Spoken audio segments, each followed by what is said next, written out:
السلام عليكم ورحمة الله وبركاته. مرحبا بكم في قناة مطبخ آسيا. كنتمنى هاد لا فيديو يلقاكم في احسن وافضل الاحوال ان شاء الله. مرحبا بكم معايا في فيديو جديد. اليوم غادا نشارك معكم واحد التحليه بجوج نكهات اللي كتجي رائعه من اروع ما يكون. كتجي غزاله بزاف شكلا ومذاقا، كتجي راقيه في الشكل ديالها. تقدروا تحضروها هكا للضيوف ديالكم او لا تحضروها للسحور تنفعكم في هاد رمضان. بقاو معايا باش تشوفوا المقادير وطريقه التحضير. بسم الله على بركة الله. عندي فلون ديال الشوكولات وفلون ديال الفريز، وعندي جوج كيسان كبار ديال الحليب، نصف لتر حليب، وعندي واحد جوج معالق ديال السنيده.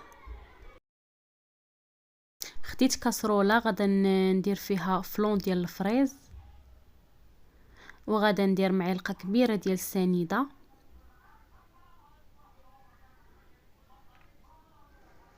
غادي نخلطهم مع بعض، ومن بعد غادا نزيد كاس كبير ديال الحليب،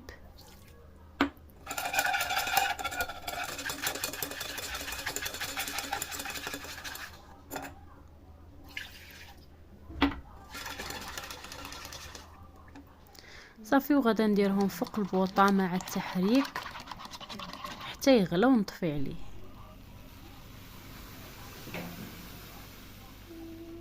من بعد ما غلى ليا الفلون ديال الفريز غادا نخويه هكا في زلافه ونخليه فوق سطح العمل حتى يبرد، اولا ندخلو للثلاجه حتى يتماسك ويبرد مزيان.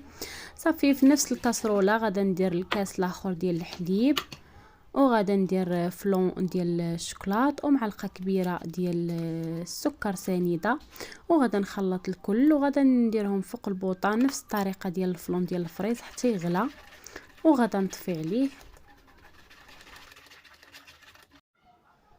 صافي غادا نخوي الفلون ديال الشوكولات حتى هو في زلافه، وغادا نخليهم حتى يبردوا ويتماسكوا مزيان.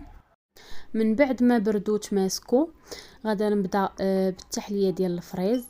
غادا نضيف ليها معلقه كبيره ونص ديال كريم شونتيي، غادا نخلطهم بهذه الطريقه، وغادا نبدا نطرب بهم بالطراب الكهربائي، نطرب مزيان مزيان حتى نحصل على كريمه بحال الشكل ديال لاموس.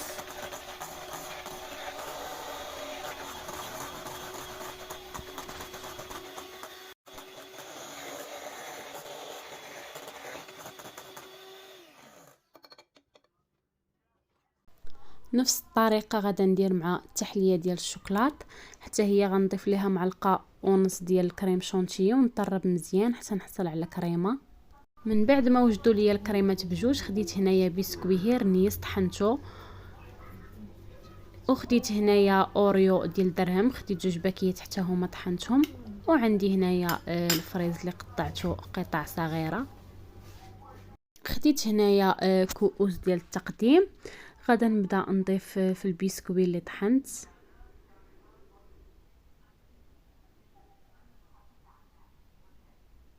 وغادا نحاول انني نقادهم هكا بالمعلقه.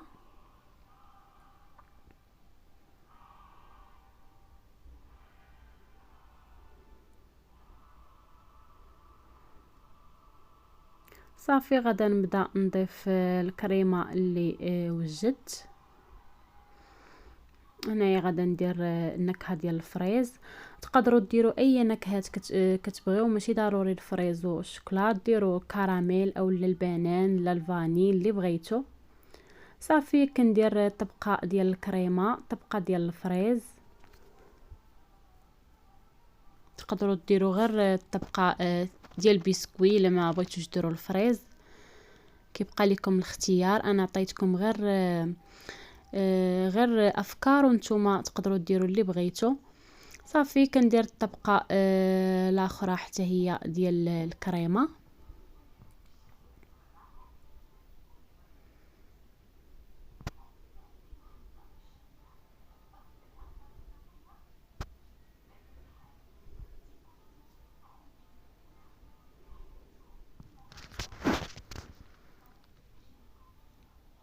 وبالنسبه للتحليه ديال الشوكولا حتى هي كندير لها طبقه ديال البسكوي، طبقه ديال الكريمه. غندير عاوتاني طبقه ديال البسكويت. تقدروا ديروا بيبيت شوكولا او لا الشوكولات اللي تقطعوا قطع صغيره اللي بغيتو.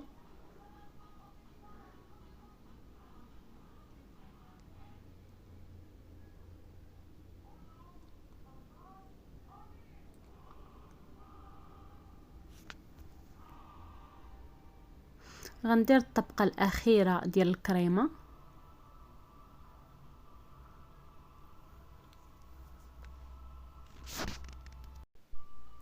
صافي غادا نبدا نزين هكا بطريفات ديال الفريز والفرومبواز.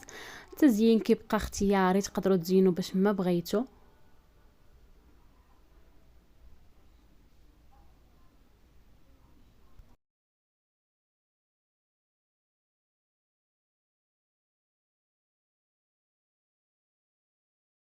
وهذا هو الشكل النهائي ديال التحليات ديالي. كيف ما كتشوفوا كيجيو راقيين في الشكل والمذاق ولا اروع، كيجيو لذاذين بزاف. كنتمنى تجربوهم، اكيد غادي ينالوا الاعجاب ديالكم وبالصحه والراحه. وما تنسونيش بالدعم اللي عجبتها الوصفه، ما تنسانيش بلي لايك وكومونتيرات اللي يكونوا زوينين وتحفيزيين، واللي مازال ما اشتركت في القناه تشارك وتفعل الجرس باش يوصلها كل جديد ان شاء الله. وكنشكركم بزاف على المشاهده، والى فيديو جديد ان شاء الله.